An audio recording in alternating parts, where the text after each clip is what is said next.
Glasgow, where I was injected, paralyzed, beaten. A bad story. Yes.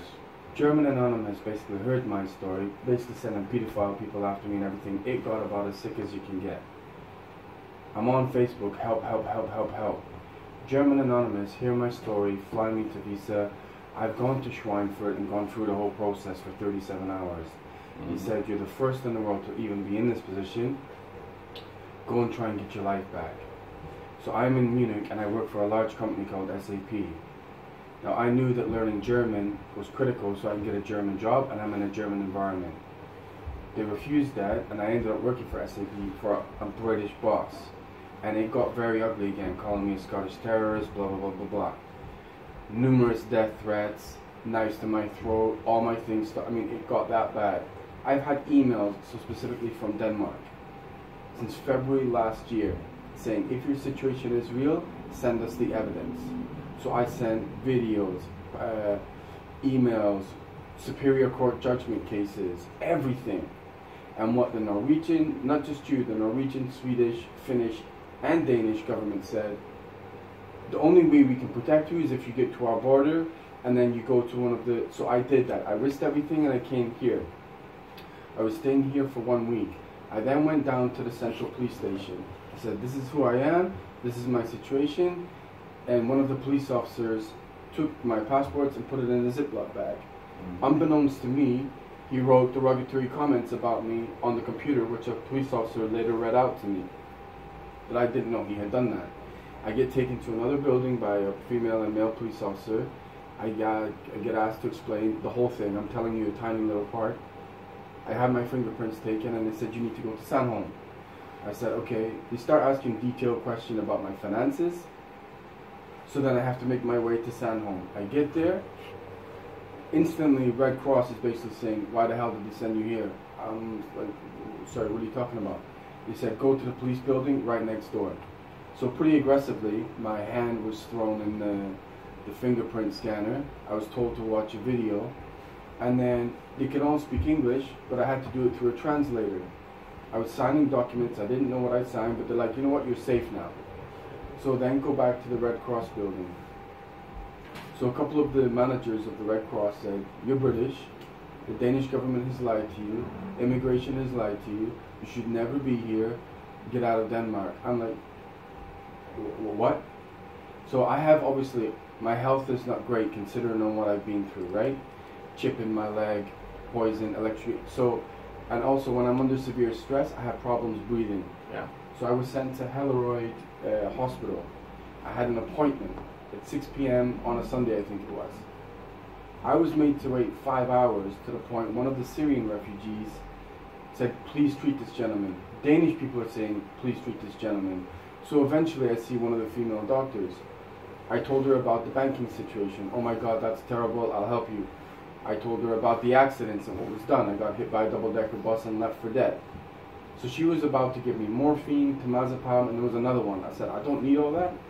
I started to mention the medical corruption that I'm also up against. She walked out, spoke to one of our colleagues, and I was escorted off the premises by security, even though I showed her my asylum card. Yeah. So I said, just understand the gravity of my situation. If this is an asylum card and it has that country on there. So I went to reception, I tried to get the doctor's name, no. I staggered out the hospital, virtually collapsed on the street. 2 Danish citizens flagged down a taxi, and I go back to Sandholm. The manager at Sandholm takes me into his office, and he's like, you listen to me, you made a mistake, you're British, you shouldn't have... And I got blasted. And then all of a sudden, and I'll be honest with you, they're like security guards, it's not Red Cross. They surrounded me, and I'm like, why are you surrounding me? I grabbed my things and I ran out the Sandholm. I got another taxi. The one hostel I'm staying in, which was A&O Hostel, a guy was actually in there. I had my phone stolen, my SAP laptop busted, my clothes stolen. He threatened to kill me, a guy I've never met before. I went to the police station, he refused to lug it. And this is the even the most incredible part. This is the immigration ministry, correct? Mm-hmm. No, this is not the immigration ministry. That is where you are... That's what she said. No, this is the refugee appeals board. No. Okay, so I did say, is this the immigration ministry? And you said yes. Yeah, but it's an office under the. Okay. We are. Yeah. Yes. So, what I would say is, you know the immigration where you get a ticket and you talk to someone, right? Yes, that's the immigration service. That's so what I'm going to do is, so you can clearly see my card, right? Yes, I could, I understood that you've been no, registered as an asylum seeker. Right, but there's one thing that is incredible. Are you Danish? Yes, I'm Okay. Danish. So what I explained to her was, I've traveled halfway around the world to get to Denmark, right? Yes, I explained my whole situation about what was done to me. yes. Guess the nationality of the person they sent me to talk to. A British person? Yes. I mean, so let's say you uncovered something that was super critical in the Danish government and you started receiving death threats. You travel all the way to Canada for safety and they ask you to speak to a Danish person. I mean, how dangerous is that? I mean, at that point, I'm like, enough. I've had enough. So I've had the Red Cross tell me to get out of Denmark. The police officer at Sandholm, who's the one who's supposed to be protecting me in that area, said verbatim, I never want to see your face again, get out of Denmark. Then, do you still have that piece of paper with the police officer's code and stuff on it? Oh, that I you gave didn't you? give it to me. I think you kept it. Are you sure? Yeah, I'm positive. So, my passports get to Sandholm within 48 hours. I asked for my passports back because it's too... If you're not going to report when someone's threatening to kill you, I got a problem. It took 10 days. I'm sent all the way up to Berkerøy. So I'm sat in an office like this with one of the immigration police officers who's supposed to give me my passports back, right? Yeah. He's basically mocking me like, oh, you got a chip in your leg, you're being poisoned. Do you need some medical care from me?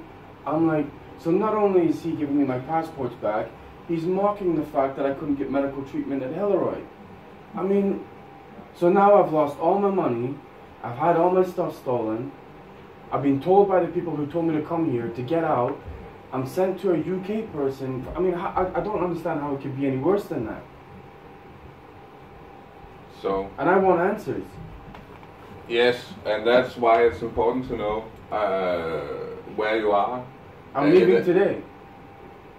Yes, but you have a number of complaints about your treatment serious in Denmark. complaints.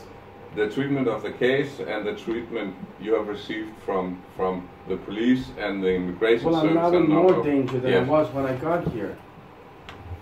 This place is, as I told you from the beginning, this is the Refugee Appeals Board.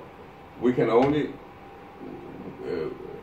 and the board only treats decisions of refusals of asylum. That's the only thing this place can, the board can do. So, and if it is that have you had a decision on your asylum case? No, because the whole point was I was given a date to talk about my asylum. Yes, I understood but that. one thing, the police said, don't go to that, 1,000% you'll be denied. Red Cross said, don't go to that interview, 1,000% you'll be denied.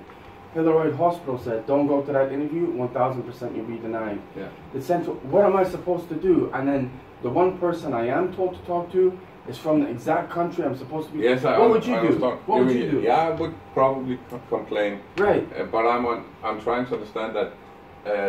Well, I'm sending emails trying to find out, and no one's replying to me.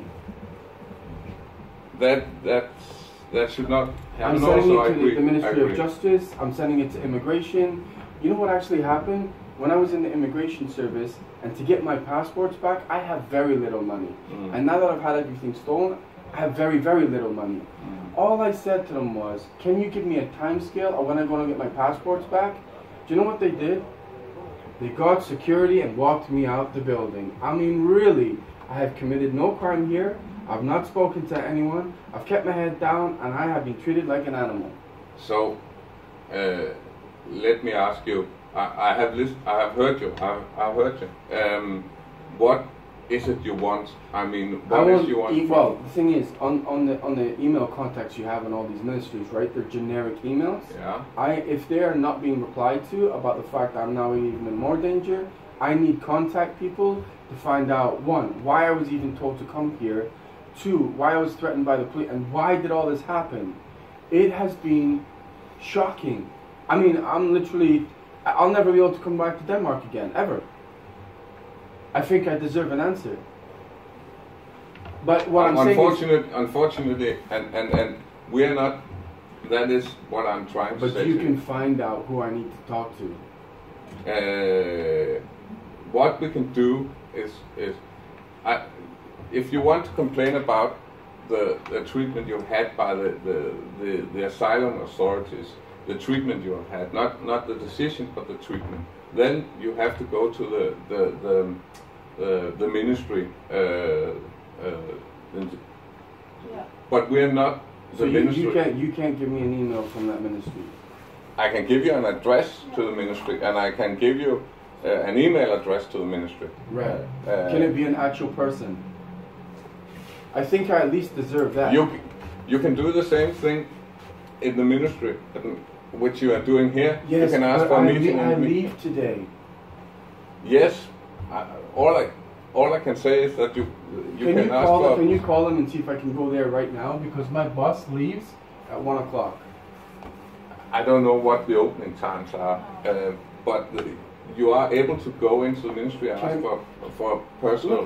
Please let's understand what I've been through. I think I deserve. Can you at least call them and say, if I go there, I don't want to walk all the way there if my ankle's broken and they say no. Frankly, I don't know who to call because I've never heard a story like this before. So it's difficult to. All I'm asking, this is not rocket science, is you call someone there, say, can he talk to someone, even if it's not the right person, at least it's logged, and then if I leave, at least I have a contact. All right, I'll try and call a person in the ministry, and see if you can have. And I want a time scale. Considering what I've been through, it's the minimum I deserve. Yes, but I cannot make any promises.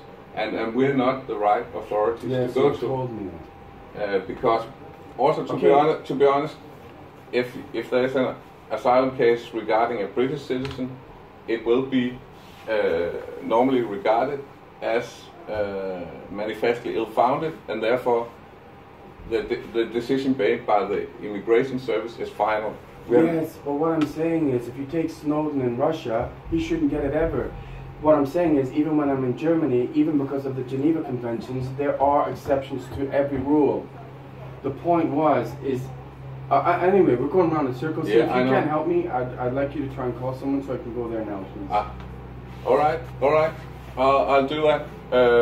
But you can go there anyhow. That is what I'm trying to say. I understand what you're saying. And you don't have a personal caseworker, because I don't believe there is a case. Please, sir. After everything I've been through, I'm on a very limited time scale. Even if it's not my caseworker, I need to go there just to get it logged so I have a contact. I'm not sending my story to yet another generic email that I will not get a reply to. I'm asking you, please, can you at least call someone so I can at least please go and talk to someone for 5 to 10 minutes? That's all I'm asking. All right. Thank you. I'll do that. Thank you.